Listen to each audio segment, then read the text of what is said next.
Excuse me? Yes? I wonder if you could spare a few minutes to do a survey on transport. It won't take long. No, that's fine. Oh, lovely. The survey is on behalf of the local council. They'd like to know about what transport you use and any suggestions for improvement. Can I start by asking you how you travelled to town today? Sure, I came on the bus. Great. Now, can I get a few details about yourself? OK. What's your name? It's Louisa. Yes? Hardy. Can you spell that, please? Yes, it's Hardie. Great, thanks. And can I have your address?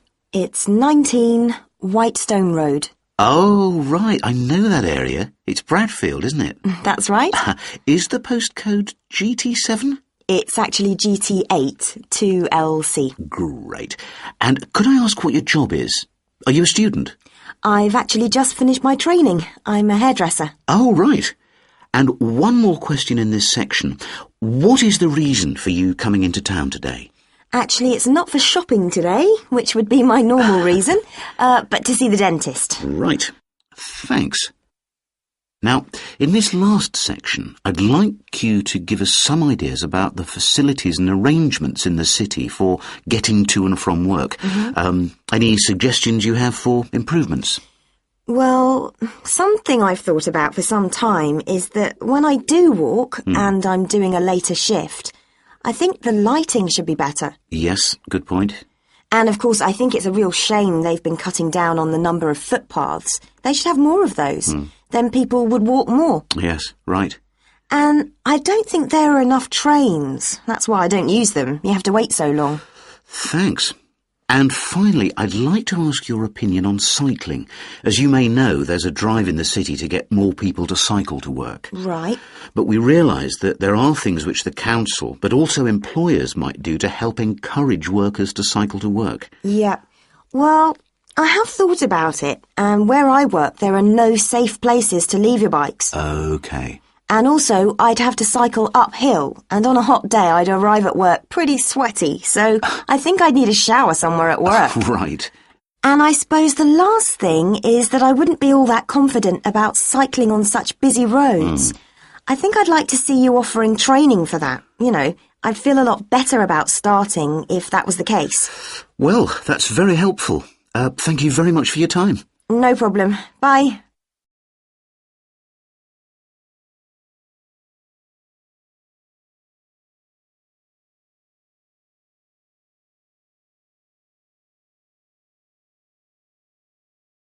Good morning. I'm very pleased to have this opportunity to say a little about two exciting new developments in the city: the Brackenside open-air swimming pool and the Children's Adventure Playground in Central Park. As many of you may know, the idea for these initiatives came from you, the public, in the extensive consultation exercise which the City Council conducted last year. And they have been realised using money from the SWRDC, the South West Regional Development Commission. First of all, Brackenside Pool. As many of the older members of the audience will remember, there used to be a wonderful open-air pool on the seafront 30 years ago, but it had to close when it was judged to be unsafe. For the design of this new heated pool, we were very happy to secure the talents of internationally renowned architect Ellen Wendon, who has managed to combine a charming 1930s design, which fits in so well with many of the other buildings in the area, with up-to-the-minute features such as a recycling system, the only one of its kind in the world, which enables seawater to be used in the pool. Now, there's been quite a bit of discussion in the local press about whether there would be enough room for the number of visitors we're hoping to attract, but the design is deceptive, and there have been rigorous checks about capacity. Also, just in case you were wondering, we're on schedule for a June the 15th opening date, and well within budget. A testimony to the excellent work of local contractors, Hickman's. We hope that as many people as possible will be there on June the 15th. We have engaged award-winning actress Coral White to declare the pool open, and there'll be drinks and snacks available at the poolside. There'll also be a competition for the public to decide on the sculpture we plan to have at the entrance. You will decide which famous historical figure from the city we should have. And now, moving on to the Central Park playground, which we're pleased to announce has just won the Douglas Award for Safety. The news came through only last week. The unique design is based on the concept of the global village, with the playground being divided into 6 areas showing different parts of the world, each with a representative feature. For example, there is a section on Asia, and this is represented by rides and equipment in the shape of snakes, orangutans, tigers and so on, fauna native to the forests of the region. Moving south to the Antarctic, we couldn't run to an ice rink, I'm afraid, but opted instead for climbing blocks in the shape of mountains. I thought they could have had slides for the glaciers, but the designers did want to avoid being too literal. Then on to South America, and here the theme is El Dorado, games replicating the search for mines full of precious stones. And then, moving up to North America, here there was considerable debate. I know the contribution of cinema and jazz was considered, but the designers finally opted for rockets and the International Space Station.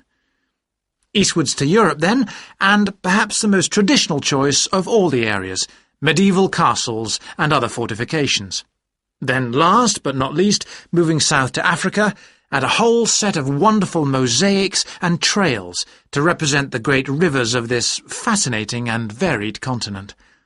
Now, the opening date for our global playground is the 10th of July, and again, we'd love to see you there. So, make a date and come and see this magnificent, original new amenity right in the heart of the city.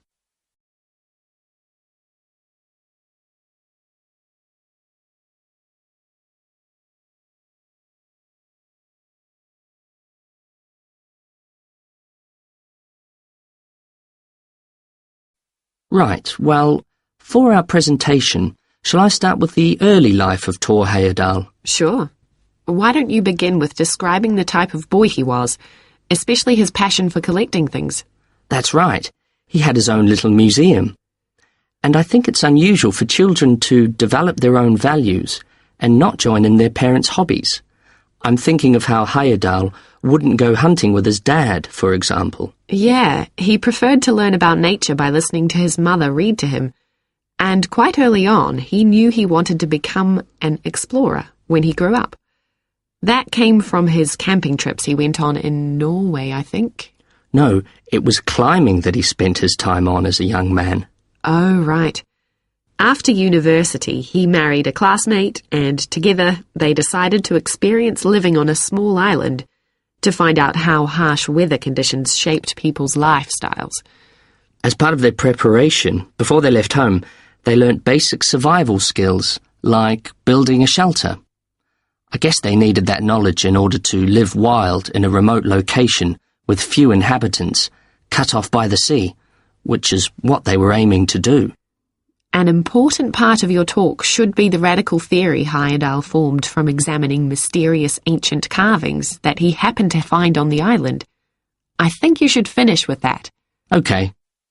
All right, Victor, so after your part, I'll talk about Thor Heyerdahl's adult life, continuing from the theory he had about Polynesian migration. Up until that time, of course, academics had believed that humans first migrated to the islands in Polynesia from Asia, in the west. Yes, they thought that travel from the east was impossible because of the huge empty stretch of ocean that lies between the islands and the nearest inhabited land. Yes, but Heyerdahl spent ages studying the cloud movements, ocean currents, and wind patterns to find if it was actually possible. And another argument was that there was no tradition of large shipbuilding in the communities lying to the east of Polynesia. But Heyerdahl knew they made lots of coastal voyages in locally built canoes. Yes, or sailing on rafts, as was shown by the long voyage that Heyerdahl did next. It was an incredibly risky journey to undertake. Sometimes I wonder if he did that trip for private reasons, you know, to show others that he could have spectacular adventures. What do you think, Olivia? Well, I think it was more a matter of simply trying out his idea, to see if migration from the east was possible. Yes, that's probably it. And the poor guy suffered a bit at that time because the war forced him to stop his work for some years. Yes. When he got started again and planned his epic voyage, Do you think it was important to him that he achieve it before anyone else did? I haven't read anywhere that was his motivation. The most important factor seems to have been that he used only ancient techniques and local materials to build his raft. Yes. I wonder how fast it went. Well, it took them 97 days from South America to the Pacific Islands. And after that, Heyerdahl went to Easter Island, didn't he? We should mention the purpose of that trip. I think he sailed there in a boat made out of reeds. No, that was later on in Egypt, Olivia. Oh, yes, that's right. But what he wanted to do was talk to the local people about their old stone carvings and then make one himself to learn more about the process. I see. Well, what a great life. Even though many of his theories have been disproven, he certainly left a lasting impression on many disciplines, didn't he? To my mind, he was the first person to establish what modern academics call practical archaeology. I mean that they try to recreate something from the past today, like he did with his raft trip. It's unfortunate that his ideas about where Polynesians originated from have been completely discredited. Yes. Right, well, I'll prepare a PowerPoint slide at the end that acknowledges our sources. I mainly used The Life and Work of Thor Heyerdahl by William Oliver. I thought the research methods he used were very sound, although I must say I found the overall tone somewhat old-fashioned. I think they need to do a new, revised edition. Yeah, I agree. What about the subject matter? I found it really challenging. Well, it's a complex issue. I thought the book had lots of good points. What did you think of the illustrations?